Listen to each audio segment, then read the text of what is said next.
Okay, today we're going to do the broker opinion of value. So if you haven't already, go ahead and download this PDF and click on this to open up the broker opinion of value. All right, as you can see, I cannot edit this. I have to do what the big red box tells me to do. I go File, Make a Copy, Entire Presentation. And then I'm just going to hit the drive here. And then it never remembers where I actually want to do it. So I'm just clicking on one of their suggested. I'm hitting My Drive, and then I'm choosing the folder that I made for it earlier, which is right here. Select Templates.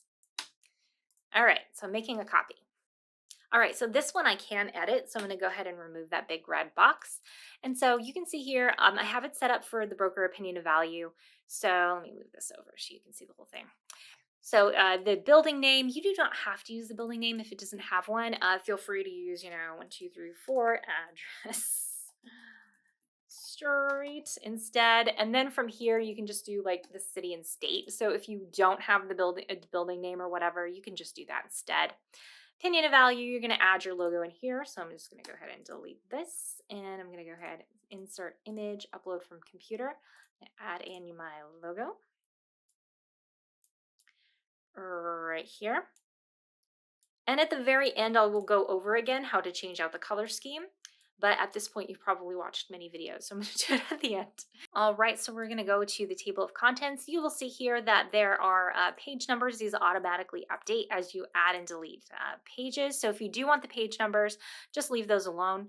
And you will have to put in the page numbers when you're finished. For the table of contents, they do not automatically update. I just put in a really generic disclaimer here, so just definitely add in whatever your brokerage uses right here instead. And if you don't have enough room for your disclaimer and all of the prepared by, just make yourself like another slide. So just hit duplicate slide and then make one where it's just like contact information or prepared by, and then put in all of that information on the next page. So there are no rules here. You don't have to put everything on the table of contents. You can spread it out if you need additional room. Executive summary, if you do need to add or delete rows, what you'll do here is you're just going to go into the table. So I just right clicked on it, and now you can see here row above or row below. You can also remove things. So if you needed to highlight something and then hit delete row, you could do that as well.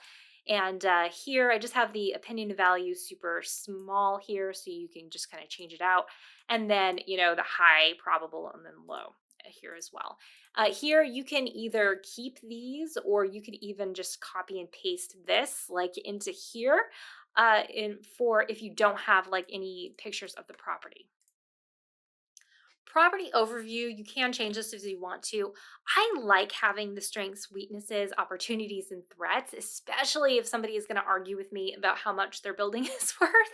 They can just read off, their weaknesses and threats all on their own right here on this page. So that's why I do like that. Now, we're also going to talk about how to do the aerial and street map here. So what I'm going to do is what you'll do is you'll just open up a mapping feature of your choice. I'm just going to use Google Maps for this demonstration. And I'm just going to here. And then all I'm going to do here is on my keyboard, there is a print screen button. And then it's just going to allow me just to like make a copy of it. So I'm just going to do this. And now I have a copy, a screenshot of this. And I believe you can do this also if you have a Mac. I believe there's like some sort of set of keys that you can hold to get that. So if you don't know what it is, just Google it. Apple Get Screenshot or Keys to Get Screenshot, and you'll be able to find it. So all I'm going to do is I'm just going to paste that directly in here. You can see this little guy right here. I want to crop that out. So I'm just going to click on it and hitting the crop tool here. I'm just going to raise that up. And I'm just going to make it like a little bit bigger. And then I'm going to hit the crop tool one more time and just bring it in. And then I'll just center it a little bit better here. And then here's where I can just copy and paste and then just put like subject. And then I'm just going to make sure, okay, so this is now on top of it. So I'm just order send it back. So you can also, so say you don't like the white, you can change it to whatever color you would rather have. or like a yellow or something, whatever you feel like is easier to see. And then if you do have like a subject, so say you have like a piece of land or something, you can use like these what are they called, boxes? I can't believe I forgot the word for boxes. So all I'm doing here is adding in, obviously that's probably not going to be a great color for that. I'm going to increase the point. There we go.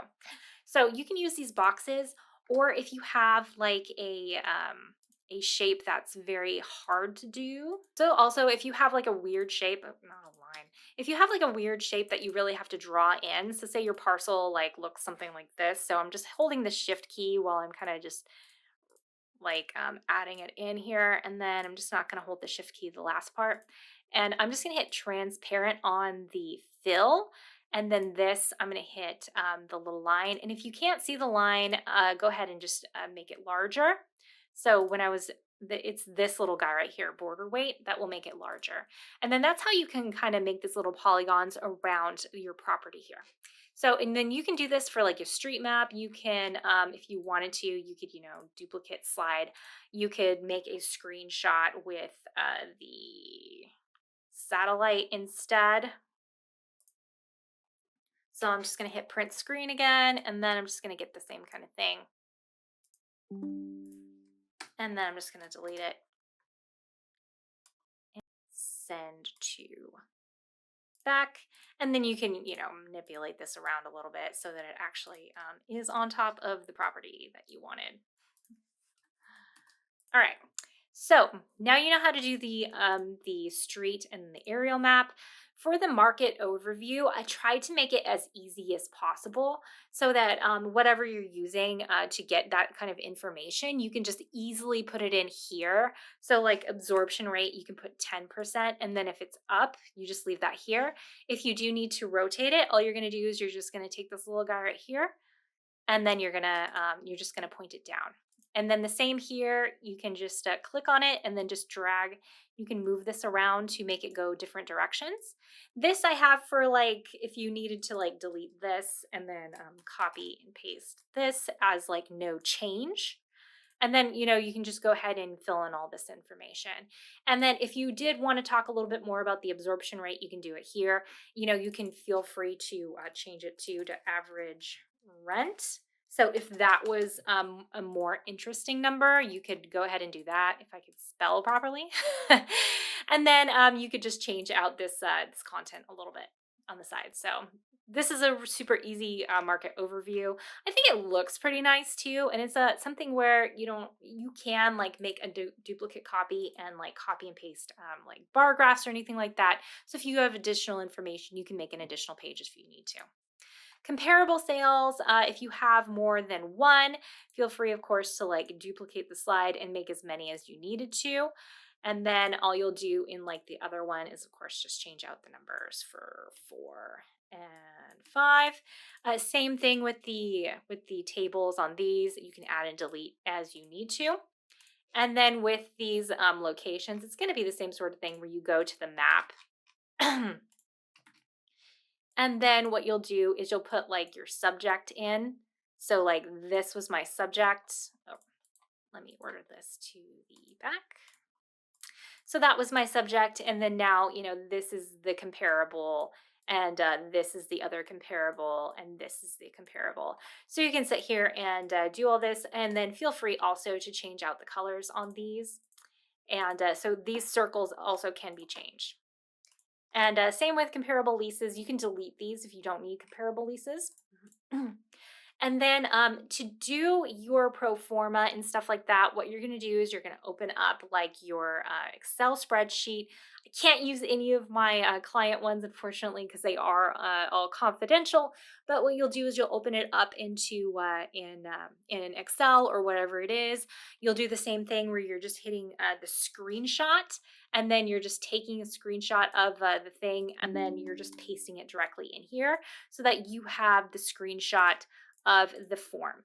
Now, the reason why I do that instead of suggesting that you guys sit here and like build an actual table and then, adding in all of the additional stuff is because every time something changes, you're going to have to change it on this as well. And it's a lot easier to change a screenshot than it is to sit there and redo every single dollar, every single description, all of that stuff. You obviously don't want to sit there and do that kind of stuff all day. Same with the financial offer, whatever, screenshot of whatever spreadsheet that you need and paste it there. Duplicate this slide as many times as you want to, and put as many of the financial analyses as you want to on here. This is the final page. It is, you add in your logo and then all of the information on here. And so the final thing that we're going to do with this, of course, is just going to be file, download PDF if you wanted to PDF it. And then I will go over one more time how to do the colors. So obviously this gold and blue isn't going to work because I have red and gray as my color scheme here. So this is the color picker from the link underneath this video. What I can do is I can upload my logo to it, and then I'm going to click on the red here. I'm going to copy this. I'm going to click on whatever it is I want to make red and hit plus. I'm going to put that in there. And now I know I have the exact red from my logo. And I'm just going to go ahead and do all of the accents in this red. So what you'll do is you'll just go through and you will redo all of the colors. And if you do not have blue in there and you're not really sure what to replace it with, gray is always a safe option.